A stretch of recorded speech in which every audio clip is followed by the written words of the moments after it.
बिजुलिया से पधारे हमारे देवेंद्र जी भाई साहब को मैं विनय करता हूँ यहाँ पधारे और अमृत वचनों का सबको लाभान्वित करें।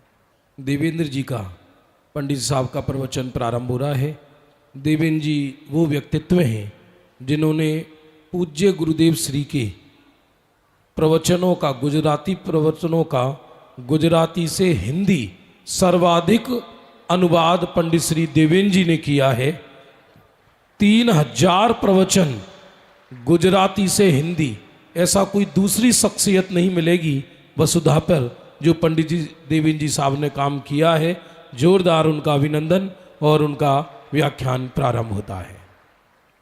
नमो अरिहंताणं नमो सिद्धाणं नमो आयर्याणं नमो वज्रायाणं नमो लोये सौवसाहुणं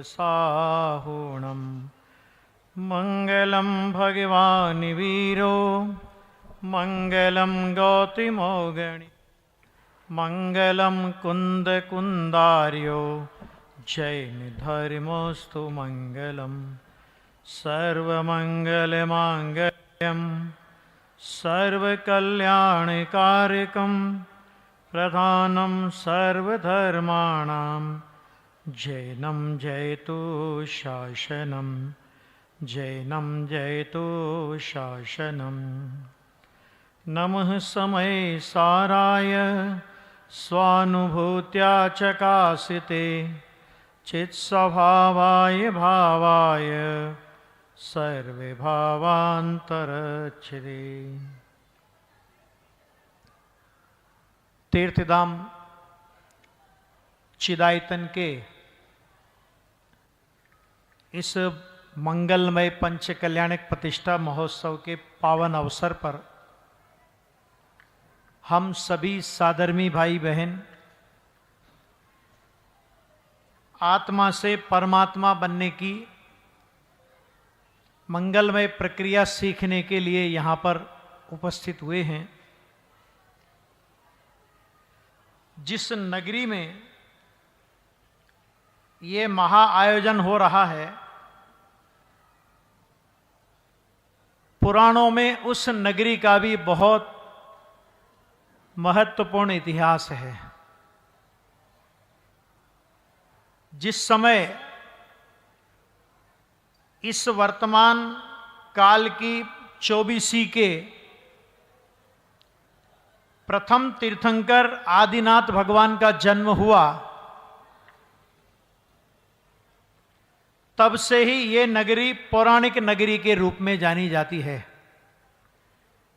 उसके बाद तो इस नगरी ने बहुत सारा इतिहास अपने में समेटे हुए है,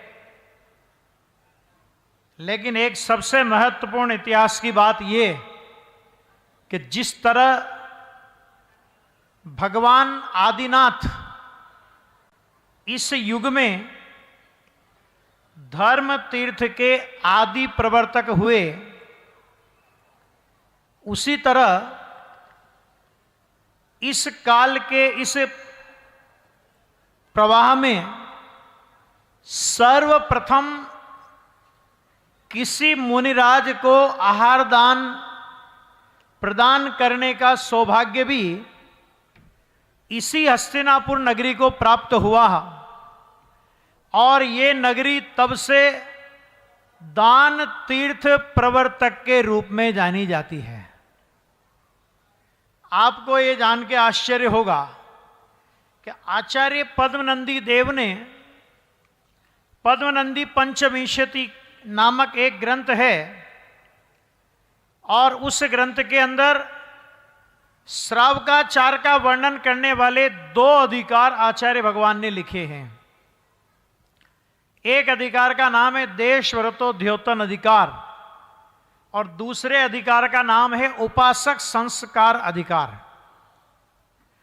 और उपासक संस्कार अधिकार के मंगलाचरण में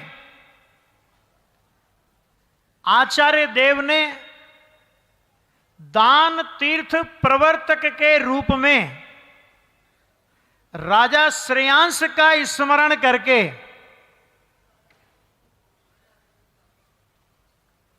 दान तीर्थ के प्रवर्तक के रूप में उनको याद करके अपने को इस हस्तिनापुर के गौरव से परिचित कराया है।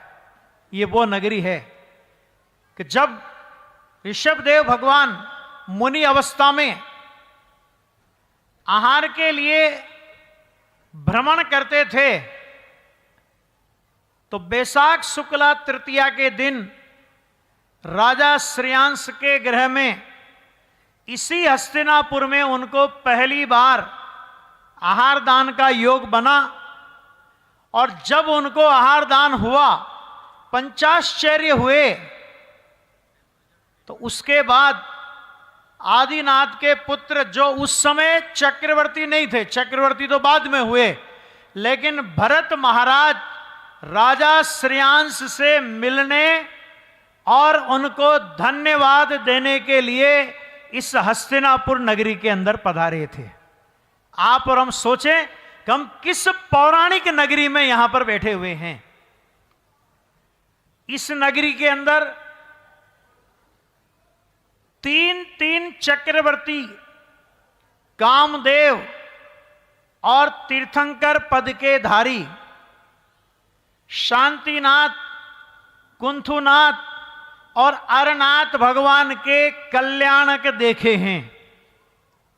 और ये वही नगरी है कि जिस नगरी में चक्रवर्ती पद की असारता का अनुभव करते हुए एक शुद्ध चैतन्य की आराधना और उस आराधना में उग्रता की दशा को प्राप्त करने के लिए ये तीनों चक्रवर्ती नग्न दिगंबर मुनि दशा धारण करके वन जंगल की ओर चले गए।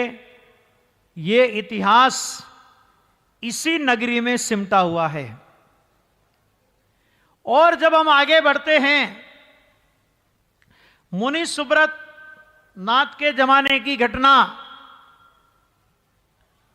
इस नगरी के अंदर 700 अकंपनाचार्य आदि वीतरागी संत जिस समय उन पर पापी मंत्रियों ने घोरतम उपसर्ग किया, उस उपसर्ग को समता भाव से सहन करते हुए और मुनिराज विष्णु कुमार, जिन्होंने मुनि अवस्था में मुनि पद का त्याग कर ग्रस्त अवस्था में आकर के उस उपसर्ग का निवारण किया, लेकिन उपसर्ग करने वाले के प्रति भी समभाव और उपसर्ग का निवारण करने वाले के प्रति भी समभाव, ऐसे अकंपनाचार्य आदि मुनियों का इतिहास उनके उपसर्ग विजेता का साक्षी भी यही हस्तिनापुर नगरी बनी है। बहुत सारा इतिहास जुड़ा है। मनोवती की दर्श प्रतिज्ञा आपने पढ़ी होगी, वो भी हस्तिनापुर का ही इतिहास है। और आगे अपन चलें तो कौरव और पांडवों के बीच में,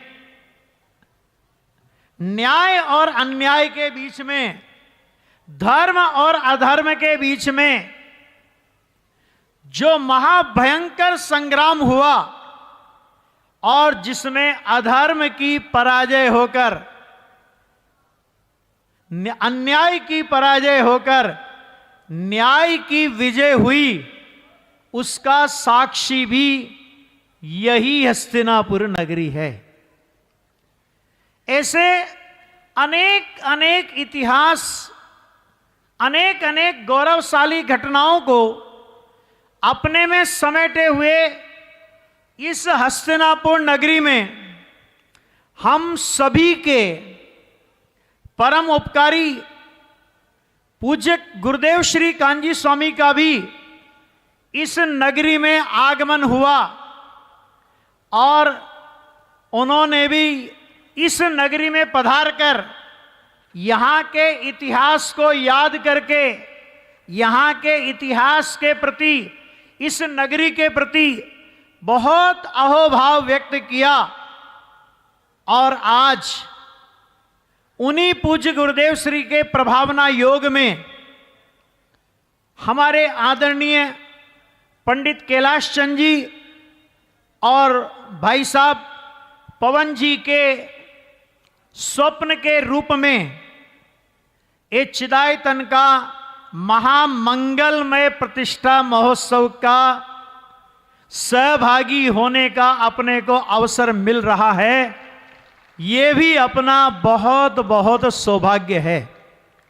जब आगामी काल में इस हस्तिनापुर नगर का इतिहास लिखा जाएगा तो इन इतिहासों के साथ में यह इतिहास भी लिखा जाएगा कि इस हस्तिनापुर नगरी में 172 फीट उन्नत विशाल जिनालय का भव्याति भव्य पंच कल्याणक प्रतिष्ठा महोत्सव देश और विदेश से पधारे हुए हजारों मुमुक्षुओं ने मनाया था। यह इतिहास भी स्वर्ण अक्षरों में लिखा जाएगा और जब वो इतिहास लिखा जाएगा तो उस इतिहास के पात्रों के रूप में आप और हम भी नामांकित होंगे। ये बहुत बड़ा सौभाग्य अपन लोगों का है। अभी हमारे भाई मनीष जी का स्वाध्याय आप लोग सुन रहे थे और बहुत ही भावपूर्ण वचनों में उन्होंने जिनेंद्र प्रतिमा की महिमा आपके सामने रखी थी। आप और हम जानते हैं कि ये जो जिन प्रतिमाएं हैं जो पंच कल्याणक के पहले से जयपुर नगरी से इस हस्तिनापुर नगरी में पधारी, तब ये पाषाण की, धातु की अथवा स्फटिक की अथवा सोने चांदी की मूर्तियां हुआ करती है। इनको मूर्तियां कहते हैं। लेकिन ये 6 दिन में ऐसा क्या हो जाता है उन प्रतिमाओं में, उन मूर्तियों में ऐसा क्या अतिशय आ जाता है कि 6 दिन के बाद वे प्रतिमाएं जिनेंद्र मंदिर में विराजमान होकर जितने काल तक भी वो जिन मंदिर इस धरती पर विद्यमान रहेगा उतने काल तक भव्य जीवों के द्वारा नमस्कार करने योग्य, पूजन करने योग्य, अरे मात्र भव्य जीवों के द्वारा ही नहीं, साक्षात वीतरागी संत और स्वर्ग के देवता सोदर में इंद्र आदि भी पधारे तो वो भी उन जिन प्रतिमा के समक्ष मस्तक झुकाकर अपने को गौरवान्वित अनुभव करते हैं। उस विधि का नाम है पंच कल्याणक प्रतिष्ठा विधि। ये जो बाहर में आप इंद्र सभा, राज्य सभा है ना, ये देवियों का नृत्य और ये जो भी बाहर में जितने भी स्टेज के बाहर माने ये इस पर्दे के बाहर जो भी आप क्रिया और प्रक्रियाएं देख रहे हैं ये तो इस पंच कल्याणक प्रतिष्ठा महोत्सव का बाहरी रूप है। सच में इन जिन प्रतिमाओं के ऊपर 5-6 दिन तक लगातार वो मांत्रिक विधियां होती है कि जिस मांत्रिक विधियों के द्वारा उन प्रतिमाओं में प्रतिमा मान की स्थापना हो जाती है। और जब हम पंच कल्याणक प्रतिष्ठा महोत्सव के अंतिम दिन इन जिन प्रतिमाओं को जिन मंदिर में विराजमान करेंगे तो ये साधारण प्रतिमाएं नहीं होंगी, ये 3 लोक के इंद्रों के द्वारा वंदनीय जिनेंद्र प्रतिमाएं होंगी।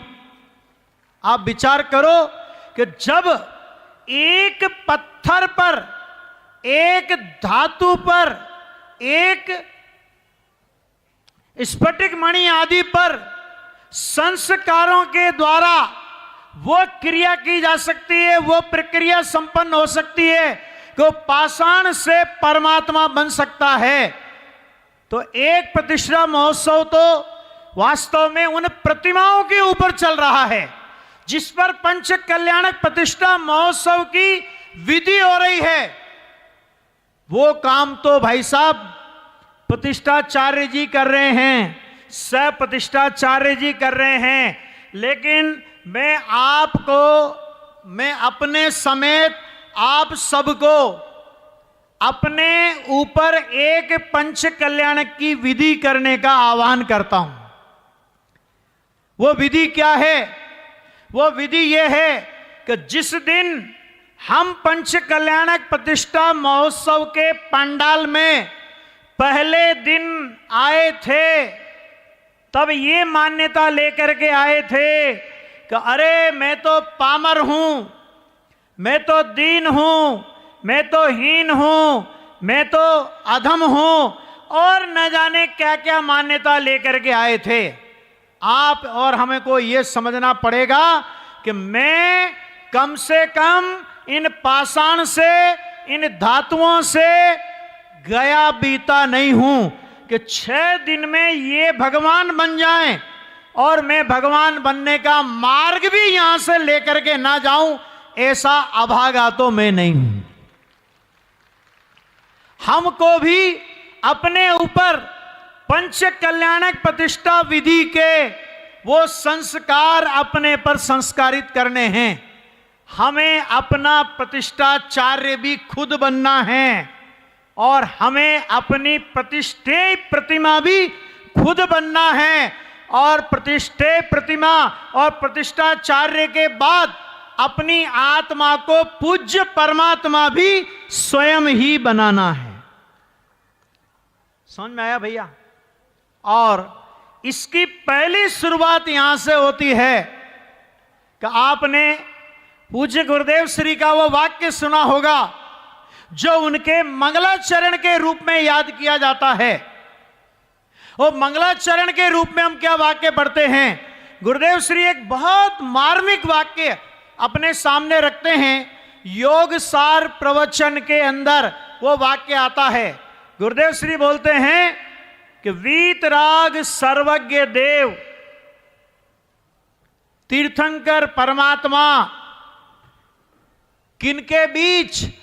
वो कहते हैं 100 इंद्रों के उपस्थिति में, लाखों करोड़ों देवों की हाजिरी में, समो शरण में ऐसा फरमाते थे। क्या फरमाते थे? कि हूं परमात्मा छूं एम नक्की कर, हूं परमात्मा छूं एम निर्णय कर, हूं परमात्मा छूं एम अनुभव कर। क्या मतलब? कि अरे परमात्मा के समशरण में हमने जैसे ही प्रवेश किया, परमात्मा कहते हैं जैसे मंदिर में प्रवेश करते समय सांसारिक बातों का निषेध करने के लिए निस्सही निस्सही निस्सही बोलकर हम मंदिर में प्रवेश करते हैं, इसी तरह इस प्रतिष्ठा मंडप के पंडाल में, यानी समो शरण के प्रतीक के रूप में जब हम इस पंडाल में प्रवेश करें तो मैं पामर हूं, मैं दीन हूं, मैं हीन हूं, मैं विकारी हूं, मैं अधम हूं, मैं अनाचारी हूं, इन सब मान्यताओं को कृपया पंडाल के बाहर छोड़कर इस पंडाल में प्रवेश करें। और क्या करें? तो परमात्मा कहते हैं कि हूं परमात्मा छूं, हूं माने भगवान की बात नहीं कर रहे वो, हूं माने मैं। अपने को सबको यहां ये सीखना है। अरे पामरता की कहानी तो अनंत काल से सुनते आए, पामरता की चर्चा तो अनंत काल से सुनते आए, दरिद्रता की चर्चा तो अनंत काल से सुनते आए। हमारे महासौभाग्य से हमें भरत क्षेत्र के महासमर्थ आचार्य कुंद देव और अभी आचार्य वीरसेन स्वामी की चर्चा भी आपके सामने आई है ना। उसी सठखंडागम में जीवो मंगलम की चर्चा आई है।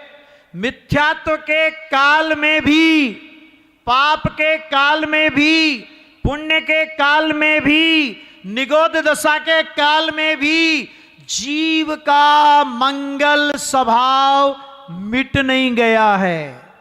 जीव का परमात्मा स्वभाव मिट नहीं गया है, केवल हमारी नजर उधर नहीं जाती है। ख्याल में आया? तो पहला कि इस पंडाल में प्रवेश करें तो क्या मैं परमात्मा हूं। तब शिष्य ने कहा कि भगवान पहले हम ये तो नक्की करें कि आप परमात्मा हो। क्या कहता है शिष्य कि पहले हम ये तो नक्की कर लें, ये तो निर्णय कर लें कि आप परमात्मा हो। तो भगवान की ओर से जवाब आता है कि हम परमात्मा हैं, ऐसा व्यवहार तुझे कब निश्चित होगा कि अरे जब तू ये निर्णय करेगा कि मैं परमात्मा हूं, यानी अपने परमात्मा स्वरूप को देखे बिना, अपने परमेश्वर को देखे बिना, अपने सर्वज्ञ स्वभाव को देखे बिना, अपनी प्रभुता को देखे बिना, अपनी परमेश्वरता को देखे बिना, निश्चय परमेश्वरता को देखे बिना, ये भगवान परमेश्वर हैं, ये आदिनाथ परमेश्वर हैं, ये शांतिनाथ परमेश्वर हैं, ये महावीर परमेश्वर हैं, ऐसा व्यवहार तुझे निश्चित नहीं होगा। क्यों? क्योंकि जैन दर्शन की ये पद्धति है, निश्चय हुए बिना व्यवहार किसका। जहां निश्चय नहीं वहां व्यवहार किसका। देखो ये आम का पेड़ है,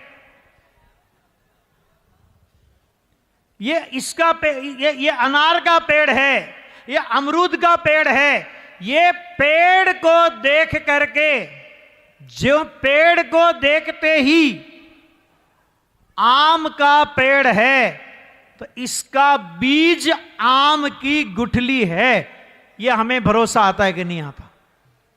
या इसमें हमको कोई शंका रहती है कि भाई पेड़ तो आम का है लेकिन पता नहीं इसमें बीज किसका है, ऐसी हमें शंका नहीं रहती। आम का पेड़ है यानी बीज नियम से आम का है। आम के बीज का निर्णय हुए बिना आम का पेड़ है यह निर्णय नहीं होता, और आम का पेड़ देखकर आम के बीज का निर्णय ना हो तो आम के पेड़ का निर्णय नहीं होता। सर्वज्ञ परमात्मा, वीतराग परमात्मा, केवल ज्ञानी परमात्मा वो आम का वृक्ष है, वो फला फूला वृक्ष है। तो सर्वज्ञ स्वभाव वो उस वृक्ष का बीज है। उस सर्वज्ञ स्वभाव में से वो सर्वज्ञता की पर्याय प्रकट हुई है। तो जिसे सर्वज्ञ परमात्मा का निर्णय करना हो, जिसे सर्वज्ञ परमात्मा का भरोसा करना हो, जिसे सर्वज्ञ परमात्मा को जानना और पहचानना हो, उसे सर्वज्ञ स्वभाव का निर्णय हुए बिना सर्वज्ञ परमात्मा का भरोसा नहीं आता। कुल परंपरा से सर्वज्ञ परमात्मा को मान सकते हैं, जाति के अभिमान से हम सर्वज्ञ परमात्मा को मान सकते हैं, लेकिन सर्वज्ञ परमात्मा को पहचान कर सर्वज्ञ परमात्मा को मानने का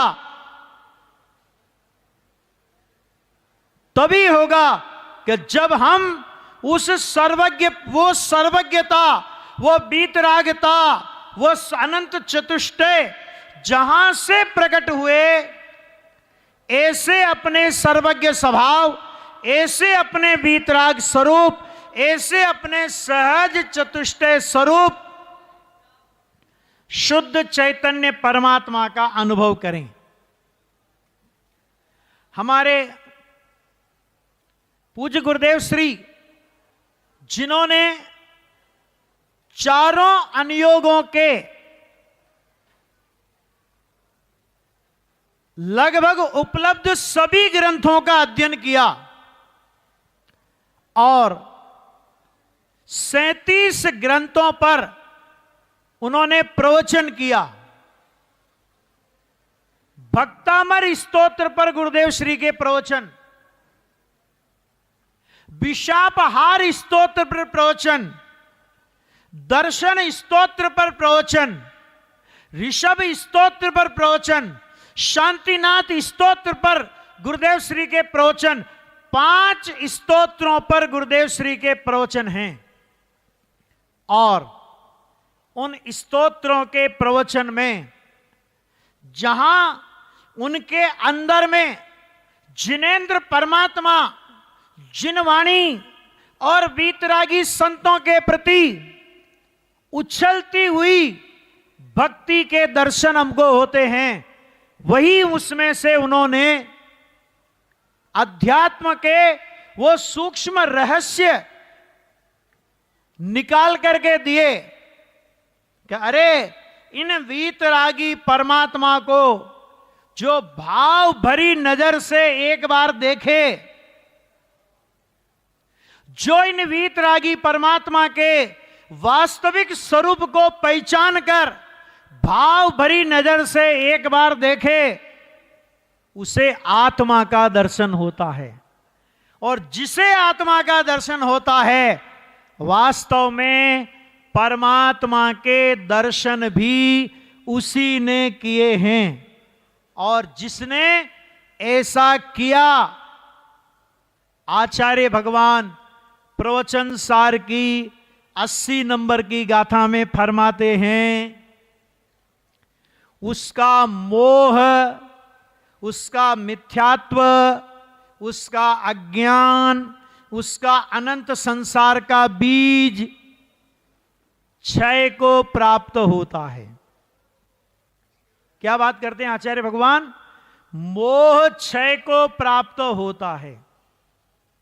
तो कोई प्रश्न कर सकता है कि साहब मिथ्यात्व का क्षय तो होता नहीं ना पंचम काल में, और आचार्य भगवान तो कहते हैं मोह क्षय को प्राप्त होता है। कि अरे तू घबरा मत, तेरे को पंचम काल में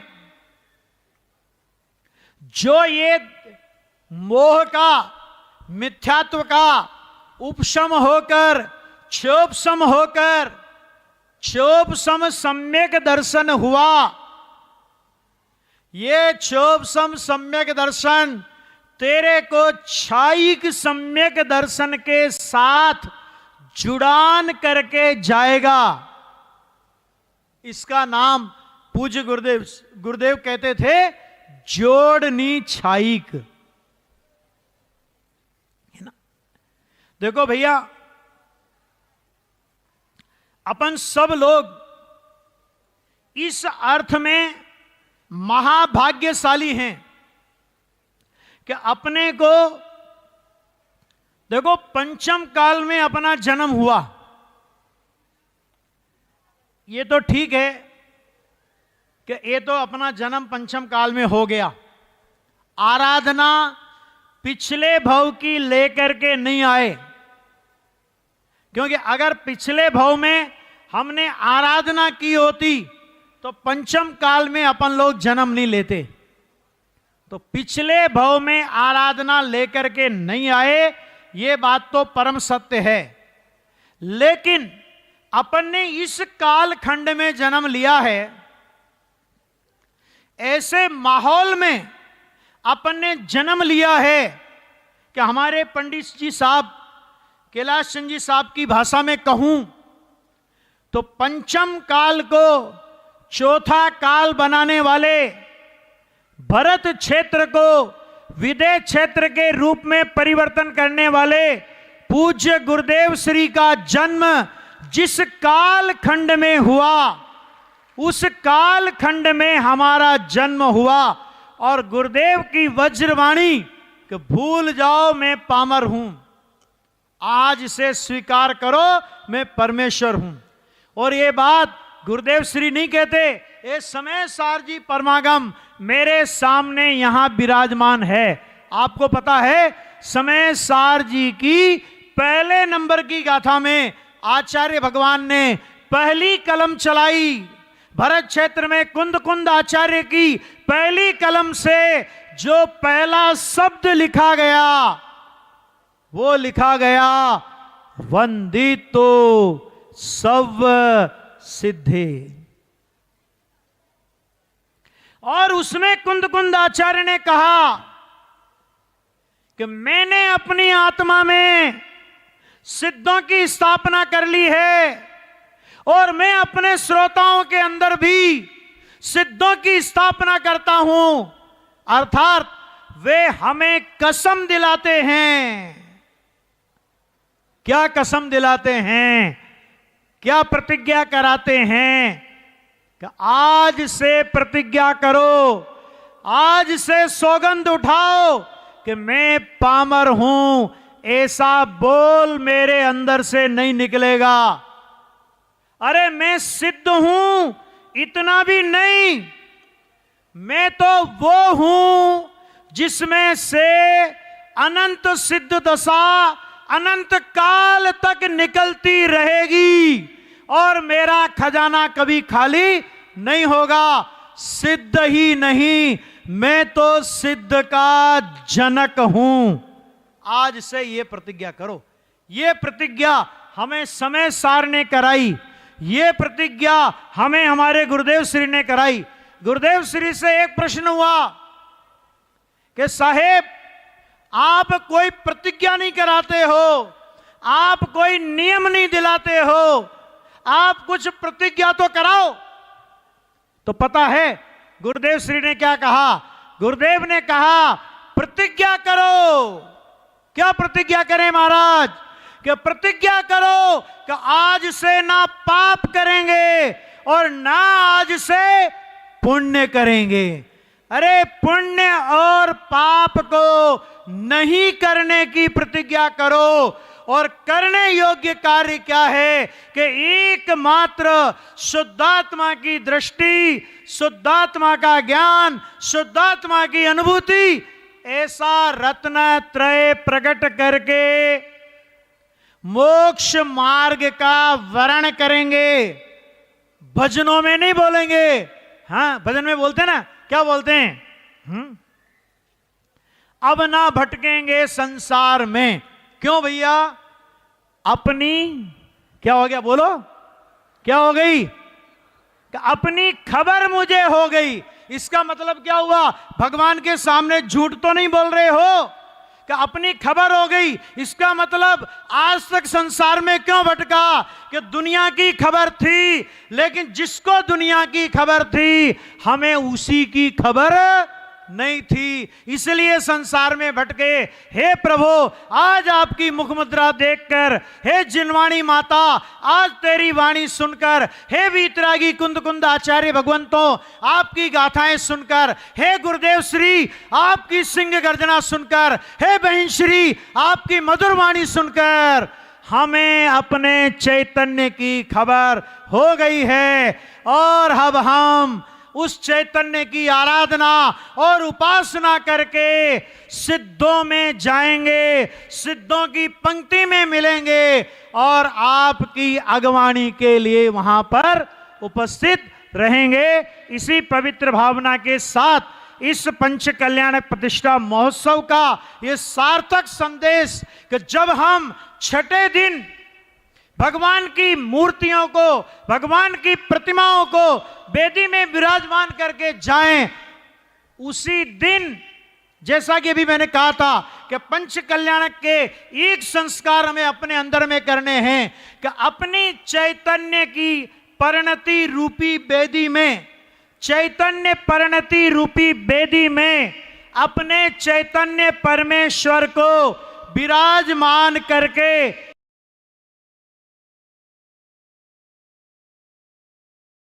के मार्ग की महामंगलमय शुरुआत करके वास्तव में चिदायतन नाम को सार्थक करें। चिद प्लस आयतन, चिद माने चैतन्य का वास होता है, तो आयतन माने वर्तमान परिणति और चिद माने चैतन्य परमात्मा। तो वर्तमान परिणति में परमात्मा को विराजमान करके परमात्मा का मार्ग यहां से हम शुरू करें, परमात्मा बनने का मार्ग। इसी भावना से अपनी वाणी को यहीं विराम देता हूं। जिन मंदिर में जाएं निश्चय निश्चय बोल के जाते हैं, ऐसे ही प्रतिष्ठा के पंडाल में आए तो मैं परमात्मा हूँ, मैं पामर नहीं हूँ, ये संकल्प करके आए और अपने को सिद्ध से कम न समझे। सिद्ध की अनंत पर्याय जहाँ से निकलती है, ऐसा मैं परमात्मा हूँ। कम से कम चिद माने आत्मा, अपनी परिणति में आयतन माने परिणति, अपनी परिणति में अपने आत्मा की स्थापना करे तो वास्तव में ये प्रतिष्ठा में आना अपना सार्थक होगा। नियम करें कषाय नहीं करने का, शुभ शुभ नहीं करने का नियम करे और नियम करे कि मैं पामर नहीं हूँ, मैं परमात्मा हूँ। ऐसी सुंदर बात आज प्रासंगिक प्रवचन आदरणीय देवेंद्र बिजोल साहब का आपने सुना।